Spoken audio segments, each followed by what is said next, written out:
A Lesson Before Dying by Ernest J. Gaines, Chapter 23.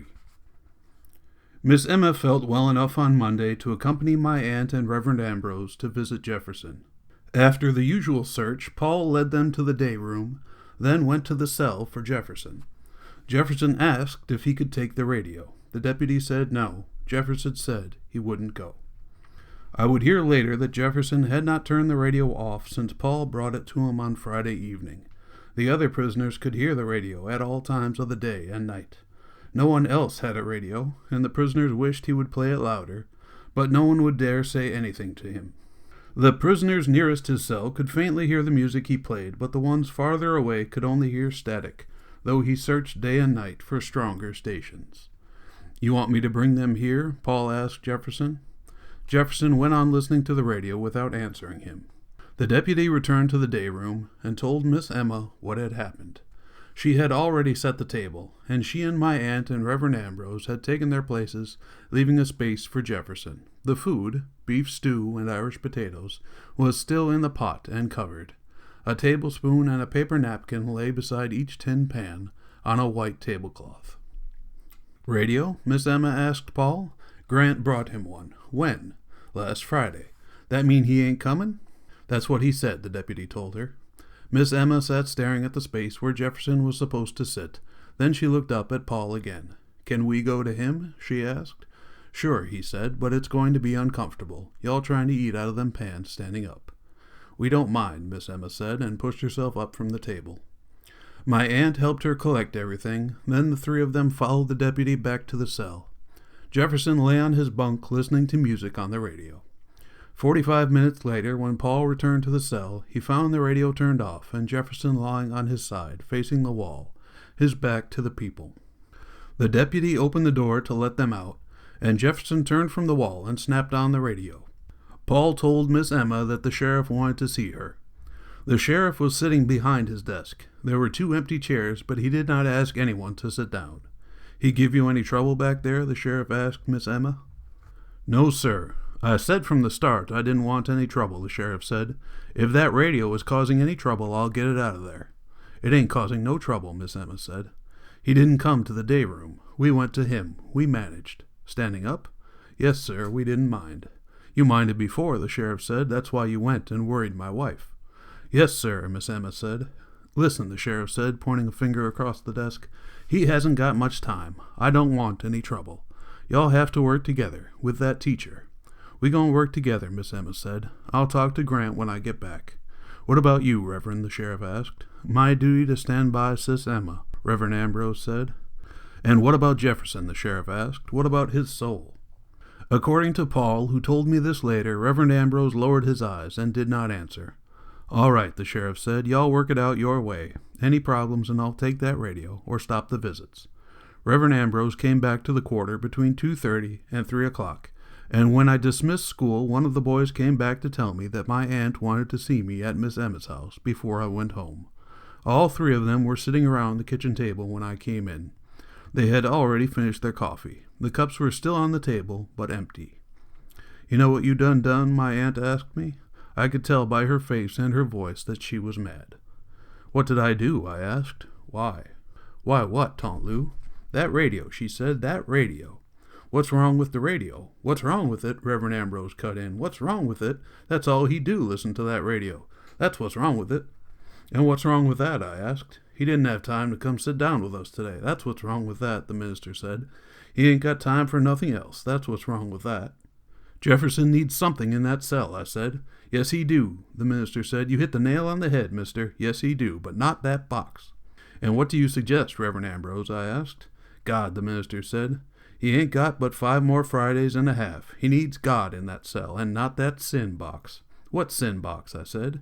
"What you call that kind of music he listened to?" the minister asked.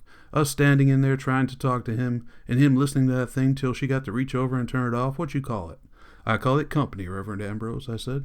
"And I call it sin company," he said. "And I don't care what you call it," I said to him. "Grant," my aunt said. I could see that she was becoming more and more angry with me. Now she got up from her chair. "You don't talk like that," she said. "Never." "Louise," Miss Emma called to her. "Louise, I didn't raise you that way," my aunt said, coming toward me. "Louise, please, Lord, don't." Miss Emma pushed up from her chair. My aunt stopped a step or two away from me, though it was clear she wanted to slap me. "We have to get something straight around here," I said. "And right now, I don't know a thing about God or sin. What I do know is—" "My Lord," the minister said, looking at me as if I were the devil himself, "listen to the teacher of our children." "Last Friday," I continued, "was the first time, the very first time, that Jefferson looked at me without hate, without accusing me of putting him in that cell. Last Friday was the first time he ever asked me a question, or answered me without accusing me for his condition. I don't know if you all know what I'm talking about. It seems you don't. But I found a way to reach him for the first time. Now he needs that radio, and he wants it. He wants something of his own before he dies.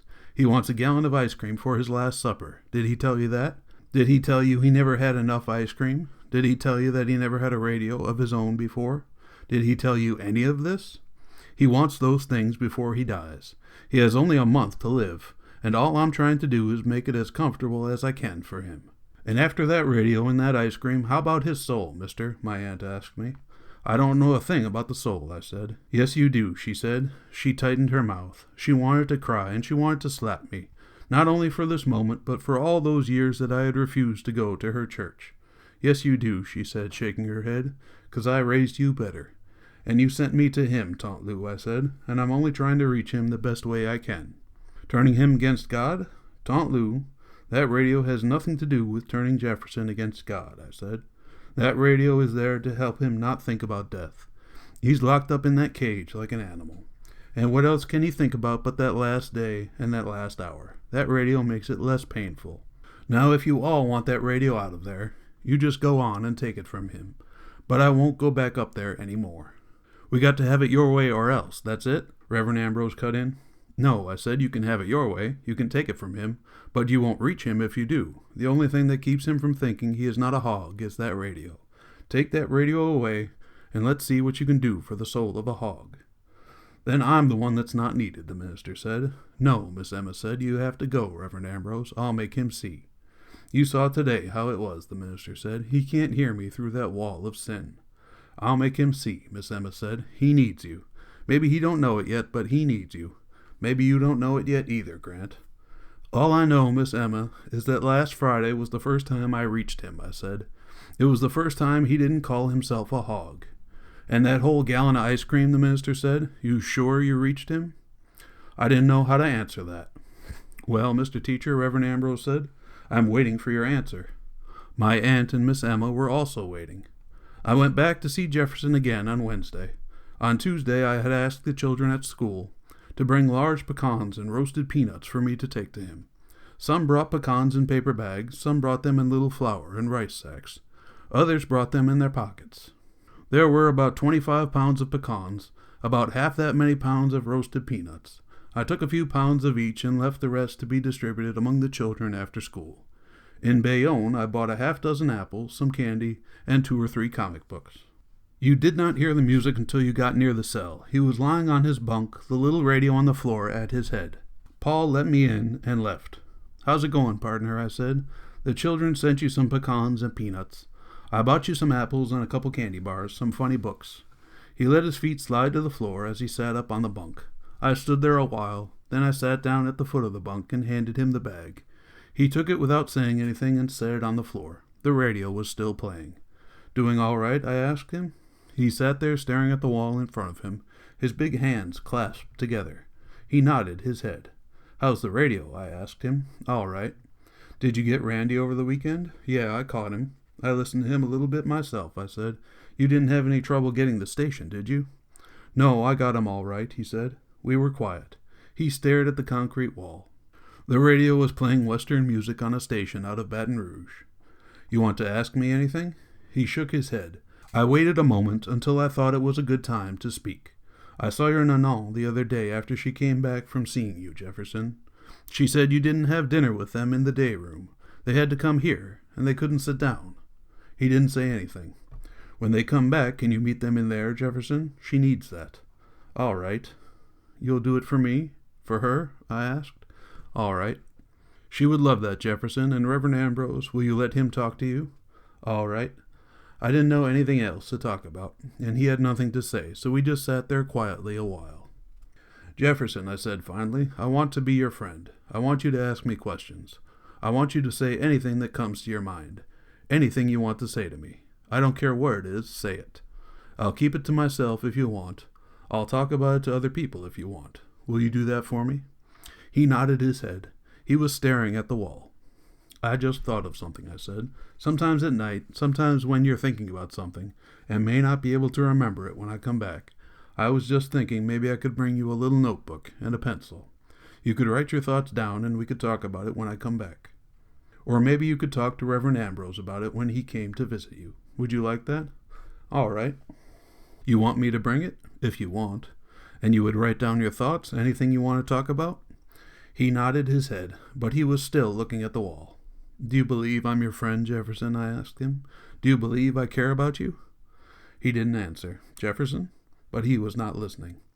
I looked around the cell, at the seatless brown-stained commode, the washbowl whose faucet never stopped dripping, the little metal shelf over the bowl which held his pan, tin cup, and spoon. Through the barred window I could see the branches of the sycamore tree stirring from a soft breeze. There was still a chill in the air, and Jefferson wore one of my heavy wool shirts. On the floor, the little radio had been playing one Western song after another. "You like that country stuff, huh?" "It don't matter. Me, I go for Randy," I said. "I like those low-down blues." I heard someone opening the big steel door at the other end of the cell block, and as he came down the aisle I could hear Paul speaking to the prisoners. "Well, I guess I'll be taking off," I said. "Anything you want me to tell your Nanon?" I had stood. Now he looked up at me. There was no hate in his face, but lowered. There was pain. I could see that he wanted to say something, but it was hard for him to do. I stood over him, waiting. Tell the children thank you for the pecans," he stammered. I caught myself grinning like a fool. I wanted to throw my arms around him and hug him. I wanted to hug the first person I came to. I felt like someone who had just found religion. I felt like crying with joy. I really did. I held out my hand. He raised his. A big hand, but with no grip. Cool, dead weight. I squeezed his hand with both of mine. I must have had that grin still on my face when Paul opened the door to let me out. "Everything's okay?" he asked. "Yes," I said.